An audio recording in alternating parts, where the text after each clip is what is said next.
நீங்கள் பார்த்துக் கொண்டிருப்பது AJK டிவியின் புதுவை மாலை. வணக்கம். புதுவை காலாப்பட்டு மத்திய சிறையில் மொபைல் போன் நடமாட்டம் நிலவியதன் எதிரொலியாக சிறை கண்காணிப்பாளர் உட்பட 5 பேர் அதிரடியாக இடமாற்றம் செய்யப்பட்டுள்ளனர்.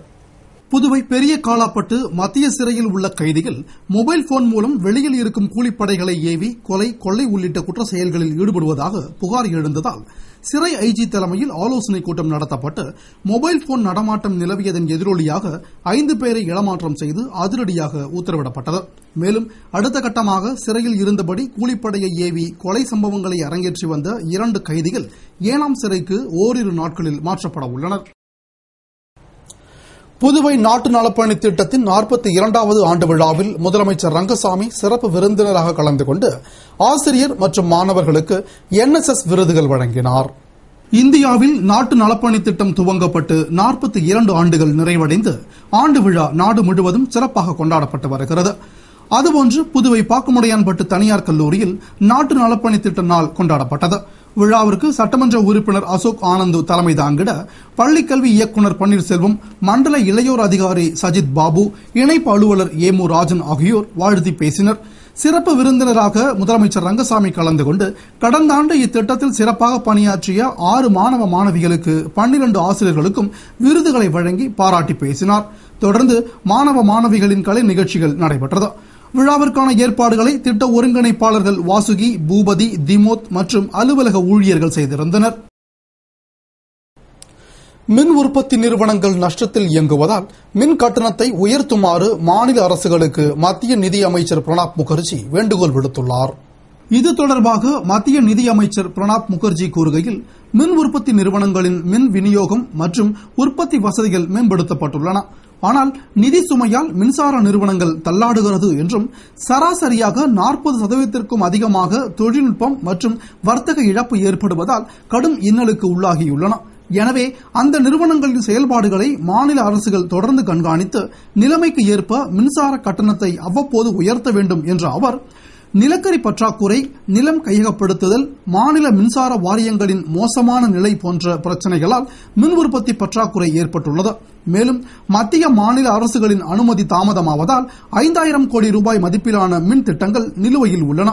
எனவே இதுபோன்ற திட்டங்களுக்கு விரைவில் அனுமதி வழங்குமாறு மத்திய அமைச்சர்கள் மற்றும் மாநில முதலமைச்சர்களுக்கு வேண்டுகோள் விடுத்துள்ளார். புதுவை நகர் பகுதியில் நடைபெற்ற கலைஞர் இல்லம் திறப்பு விழாவில் சிறப்பு விருந்தினராக கலந்து கொண்ட மாநில திராவிட முன்னேற்றக் கழக அமைப்பாளர் திரு RV ஜானகிராமன் கலைஞர் இல்லத்தை திறந்து வைத்தார். புதுவை நகர் பகுதியான கந்தப்ப முதலியார் வீதியில் தலைமை செயற்குழு உறுப்பினரும் முன்னாள் சட்டமன்ற உறுப்பினருமான திரு MAS சுப்பிரமணியன் தனக்கு சொந்தமான இடத்தில் கலைஞர் இல்லம் என்ற பெயரில் ஒரு மாளிகையை கட்டி அதன் திறப்பு விழாவிற்கு திராவிட முன்னேற்றக் கழகத்தினரை அழைத்தார். அதன் பேரில் கலைஞர் இல்லம் திறப்பு விழாவில் சிறப்பு விருந்தினராக கலந்து கொண்ட புதுவை மாநில முன்னாள் முதல்வரும் மாநில திராவிட முன்னேற்றக் கழக அமைப்பாளருமான திரு RV ஜானகிராமன் கலைஞர் இல்லத்தை திறந்து வைத்தார். விழாவில் தலைமை செயற்குழு உறுப்பினரும் முன்னாள் MPயுமான திரு CP திருநாவுக்கரசு, மாநில கழக துணை அவைத் தலைவரும் முன்னாள் சட்டமன்ற உறுப்பினருமான திரு சீதா வேதநாயகம், மாநில தொண்டரணி அமைப்பாளரும் சட்டமன்ற உறுப்பினருமான திரு நந்தா சரவணன், மாநில கழக பொருளாளரும் முன்னாள் சட்டமன்ற உறுப்பினருமான அனிபால் கென்னடி, ஏம்பலம் திராவிட முன்னேற்றக் கழக செயலாளர் ஏம்பலம் செல்வம், மாநில இளைஞரணி துணை அமைப்பாளர் வழக்கறிஞர் லோகு கணேசன், தொண்டரணி துணை அமைப்பாளர் வேலன், திராவிடமணி உள்பட பலர் கலந்து கொண்டனர். நிறைவாக கலைஞர் இல்லம் கட்டிய MAS சுப்பிரமணியன் நன்றி கூறினார். புதுவையில் மாநில தேர்தல் ஆணையரை உடனடியாக நியமித்து 3 மாதத்திற்குள் உள்ளாட்சி தேர்தலை நடத்த அரசு முன்வர வேண்டும் என்று பாரதிய ஜனதா கட்சி மாநில செயலாளர் சாமிநாதன் வலியுறுத்தியுள்ளார். இது தொடர்பாக பாரதிய ஜனதா கட்சி மாநில செயலாளர் சாமிநாதன் கூறுகையில், புதுவையில் உள்ளாட்சி மன்றங்களுக்கான தேர்தல் 40 ஆண்டுகளுக்கு பிறகு கடந்த 2006ஆம் ஆண்டுதான் நடைபெற்றது. ஆனால் தற்போது பதவிக்காலம் முடிவடைந்து பல மாதங்கள் கடந்துவிட்ட நிலையிலும் தேர்தலை விரைந்து நடத்த வேண்டும் என்று உச்சநீதிமன்றம் உத்தரவிட்டும் தேர்தலை நடத்த அரசு நடவடிக்கைகளை மேற்கொள்ளவில்லை என்றும், உள்ளாட்சி தேர்தல் நடந்தால் மட்டுமே மத்திய அரசிடமிருந்து கூடுதல் நிதி பெற இயலும். மேலும் உள்ளாட்சி பிரதிநிதிகளுக்குரிய அதிகாரம் இல்லாத காரணத்தினாலேயே அனைத்து கிராம பகுதிகளும் இதுவரை முன்னேற்றம் அடையவில்லை. எனவே புதுவையில் மாநில தேர்தல் ஆணையரை உடனடியாக நியமித்து 3 மாதத்திற்குள் உள்ளாட்சி தேர்தலை நடத்த அரசு முன்வர வேண்டும் என்று அவர் வலியுறுத்தியுள்ளார். புதுவையில் நேற்று பெய்த திடீர் மழையால் பொதுமக்கள் தீபாவளி உற்சாகம் குறைந்து மிகவும் அவதிப்பட்டனர். புதுவையில் நேற்று பகலில் வெயில் வாட்டியது. பின்னர் பிற்பகலில் சிறிது மேகமூட்டத்துடன் காணப்பட்டு மாலையில் லேசாக துவங்கிய குளிர்காற்றுடன் திடீரென மழை பெய்தது. இதனால் தீபாவளி பண்டிகையை முன்னிட்டு பொருட்கள் வாங்க வெளியே வந்த மக்கள் மழையில் நனைந்து மிகவும் சிரமப்பட்டனர்.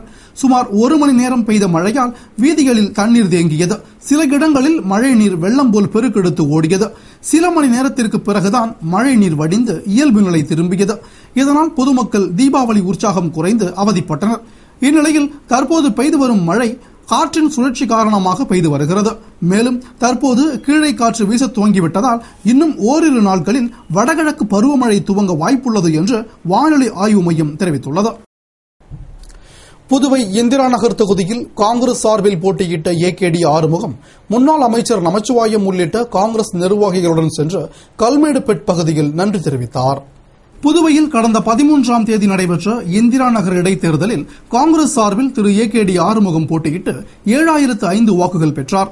அவர் அத்தொகுதியில் அவரை ஆதரித்து வாக்களித்த வாக்காளர் பெருமக்களுக்கு நன்றி தெரிவித்து வருகிறார். அதன்படி கல்மேடுபேட் பகுதியில் முன்னாள் அமைச்சர் நமச்சிவாயம் மற்றும் காங்கிரஸ் நிர்வாகிகளுடன் இருசக்கர வாகனத்தில் ஊர்வலமாக சென்று நன்றி தெரிவித்தார். மேலும் இந்திரா நகர் தொகுதியில் தமது பணி தொடரும், இந்திரா நகர் தொகுதி மக்களுக்கு என்றென்றும் நன்றி உடையவனாக இருப்பேன் என்று அவர் கூறினார். அப்போது முன்னாள் அமைச்சரும் சட்டமன்ற உறுப்பினருமான நமச்சிவாயம், முன்னாள் சட்டமன்ற உறுப்பினர்கள் பெத்தபெருமாள், பாலாஜி, மோகன் உள்ளிட்ட நிர்வாகிகள் பலர் உடனிருந்து நன்றி தெரிவித்தனர். அத்தொகுதியில் உள்ள 2 ஏழை பெண்களுக்கு தொழில் துவங்க தையல் மிஷின் வழங்கப்பட்டது. புதுவை அரசின் ஆதி திராவிடர் நலத்துறை சார்பில் ஆதி திராவிடர் பெண்களுக்கு திருமண உதவித்தொகையை அமைச்சர் ராஜவேலு வழங்கினார். புதுவை அரசு ஆதி திராவிடர் நலத்துறை சார்பில் ஆதி திராவிடர் பெண்களுக்கு திருமண உதவித்தொகை வழங்கும் நிகழ்ச்சி நடைபெற்றது. நிகழ்ச்சியில் சிறப்பு அழைப்பாளராக அமைச்சர் ராஜவேலு கலந்து கொண்டு ஏம்பலம் தொகுதியைச் சேர்ந்த 30 பயனாளிகளுக்கு தலா 25,000 ரூபாய் வீதம் 8,25,000 83 கலப்பு திருமண தம்பதிகளுக்கு தலா 50,000 ரூபாய் வீதம் 41,50,000 ஏம்பலம் தொகுதியைச் சேர்ந்த 3 கலப்பு திருமண தம்பதிகளுக்கு தலா 50,000 வீதம் 1,50,000 ரூபாய் என மொத்தம் 67,75,000 ரூபாயினை நிதி உதவியாக வழங்கினார். அப்போது ஆதி திராவிடர் நலத்துறை அதிகாரிகள் மற்றும் பயனாளிகள் உடனிருந்தனர். கர்நாடக மாநிலத்தில் நடைபெற்ற டென்னிகாய்ட் ஜூனியர் சாம்பியன்ஷிப் போட்டியில் இந்திய அளவில் முதலிடம் பிடித்த அணியினர் முதலமைச்சர் ரங்கசாமியை சந்தித்து வாழ்த்து பெற்றனர். அகில இந்திய டென்னிகாய்ட் பெடரேஷன் ஆதரவுடன் கர்நாடகா மாநிலத்தில் டென்னிகாய்ட் சங்கம் நடத்திய 30வது ஜூனியர் சாம்பியன்ஷிப் போட்டியில் சிறுவர் அணி 4ஆம் இடத்தையும் சிறுமியர் அணி முதல் இடத்தையும் பிடித்து தங்கப்பதக்கம் பெற்றதுடன் ஒற்றையர் சிறுமியர் பிரிவில் இந்திய அளவில் முதலிடத்தை பெற்று தங்கப்பதக்கம் வென்றது. சாதனை படைத்த புதுவை அணியினர் திரும்பி வந்தவுடன் முதலமைச்சர் ரங்கசாமியை சந்தித்து வாழ்த்து பெற்றனர். பின்னர் அமைச்சரும் டென்னிகாய்ட் சங்க சேர்மேனும் ஆகிய ராஜவேலுவை சந்தித்து ஆசி பெற்றனர். அப்போது சங்க தலைவர் சேதுராம், பாகூர் ஊராட்சி மன்ற தலைவர் ராமு நாயக்கர், மணப்பட்டு ஊராட்சி மன்ற தலைவர் சுப்பிரமணி உள்ளிட்டோர் உடனிருந்து வாழ்த்து தெரிவித்தனர். தொகுதி மாறி கலைஞர் இல்லம் கட்டியதால் அதன் திறப்பு விழாவிற்கு மாநில துணை அமைப்பாளர் திரு SP சிவக்குமார், மாநில இளைஞரணி அமைப்பாளர் திரு சிவா உள்ளிட்ட பெரும்பாலான திராவிட முன்னேற்றக் கழகத்தினர் வராமல் திறப்பு விழாவை புறக்கணித்தனர். புதுவை முதலியார்பேட்டை முன்னாள் சட்டமன்ற உறுப்பினரும் தலைமை செயற்குழு உறுப்பினருமான திரு MAS சுப்பிரமணியன் புதுவை நகர் பகுதியான கந்தப்ப முதலியார் வீதியில் கலைஞர் இல்லம் என்ற ஒரு மாளிகையை கட்டினார். பின்னர் அந்த கலைஞர் இல்ல திறப்பு விழாவிற்கு புதுவை முழுவதும் உள்ள திராவிட முன்னேற்றக் கழகத்தினரை அழைப்புதழ் மூலம் வரவேற்றார். ஆனால் அவர் எதிர்பார்த்தபடி பெரும்பாலான திராவிட முன்னேற்றக் கழகத்தினர் கலைஞர் இல்ல திறப்பு விழாவிற்கு வரவில்லை. முதலியார்பேட்டை தொகுதியில் சட்டமன்ற உறுப்பினராக இருந்து தற்போது நடைபெற்ற தேர்தலில் வெற்றி பெற முடியாமல் முன்னாள் சட்டமன்ற உறுப்பினரான திரு MAS சுப்பிரமணியன் தனது தொகுதிக்குட்பட்ட பகுதியில், அதாவது முதலியார்பேட்டை பகுதியில் அவருக்கு சொந்தமான இடத்தில் கலைஞர் இல்லம் கட்டினால் அந்த விழாவிற்கு புதுவையில் உள்ள திராவிட முன்னேற்றக் கழகத்தினர் பலரும் வந்திருப்பர். ஆனால் தொகுதி மாறி வேறு தொகுதியில் கலைஞர் இல்லம் கட்டியதால் அதன் திறப்பு விழாவிற்கு மாநில திராவிட முன்னேற்றக் கழக துணை அமைப்பாளர் திரு SP சிவக்குமார் மற்றும் அவரது ஆதரவாளர்கள், மாநில திராவிட முன்னேற்றக் கழக இளைஞரணி அமைப்பாளர் திரு சிவா மற்றும் அவரது ஆதரவாளர்கள், இப்படி பெரும்பாலான திராவிட முன்னேற்றக் கழகத்தினர் வராமல் திறப்பு விழாவினை புறக்கணித்தனர். புதுவை கவிஞர் சிவம் 104வது பிறந்த நாளை முன்னிட்டு பாலாஜி திரையரங்கம் எதிரே உள்ள அவரது சிலைக்கு அமைச்சர் பன்னீர்செல்வம் மாலை அணிவித்து மரியாதை செலுத்தினார். புதுவை அரசு கலை பண்பாட்டுத்துறையும் தஞ்சை தென்னக பண்பாட்டு மையமும் இணைந்து கவிஞர் புதுவை சிவம் 104வது பிறந்த நாளை கொண்டாடியது. இதனை முன்னிட்டு பாலாஜி திரையரங்கம் எதிரே அமைக்கப்பட்டுள்ள புதுவை சிவம் சிலைக்கு மாலை அணிவித்து மரியாதை செலுத்தும் நிகழ்ச்சி நடைபெற்றது. நிகழ்ச்சியில் அரசு சார்பில் உள்ளாட்சித்துறை அமைச்சர் திரு பன்னீர்செல்வம் கலந்து கொண்டு மாலை அணிவித்து மரியாதை செலுத்தினார். அவரைத் தொடர்ந்து அரசு கொறடா நேரு மாலை அணிவித்து மரியாதை செலுத்தினார். பின்னர் பாட்டாளி மக்கள் கட்சி சார்பில் மாநில செயலாளரும் முன்னாள் சட்டமன்ற உறுப்பினருமான திரு அனந்தராமன் மாலை அணிவித்து மரியாதை செலுத்தினார். நிகழ்ச்சியில் கவிஞர் புதுவை சிவம் குடும்பத்தினர் பலர் கலந்து கொண்டனர். புதுவை வடுவுக்குப்பத்தில் பத்மாவதி சமேத பிரசன்ன வெங்கடேச பெருமாள் கோயிலில் புரட்டாசி 5வது சனிக்கிழமையை முன்னிட்டு ஊஞ்சல் உற்சவம் நடைபெற்றது. புதுவை நெட்டப்பாக்கம் வடுவுக்குப்பத்தில் எழுந்தருளியுள்ள பத்மாவதி சமேத பிரசன்ன வெங்கடேச பெருமாள் சன்னதியில் புரட்டாசி மாத சனிக்கிழமை சிறப்பு பூஜைகளுடன் கோலாகலமாக கொண்டாடப்பட்டது. அதில் 5வது சனிக்கிழமையை முன்னிட்டு ஊஞ்சல் சேவையும் நாச்சியார் திருக்கோலத்தில் சிறப்பு புறப்பாடும் நடைபெற்றது. இதற்காக பெருமாளுக்கும் தாயாருக்கும் சிறப்பு திருமஞ்சனம், அலங்காரம், ஆராதனையுடன் அலங்கரிக்கப்பட்ட பொன்னூஞ்சலில் ஊஞ்சல் சேவையும் தொடர்ந்து நாதஸ்வர இசையுடன் மேலதாளம் முழங்க நாச்சியார் திருக்கோலத்தில் சிறப்பு புறப்பாடும் நடைபெற்றது. விழாவில் திரளான பக்தர்கள் கலந்து கொண்டு சாமி தரிசனம் செய்தனர். விழாவிற்கான ஏற்பாடுகளை உபயதாரர்கள் மற்றும் அறங்காவல் குழுவினர் செய்திருந்தனர்.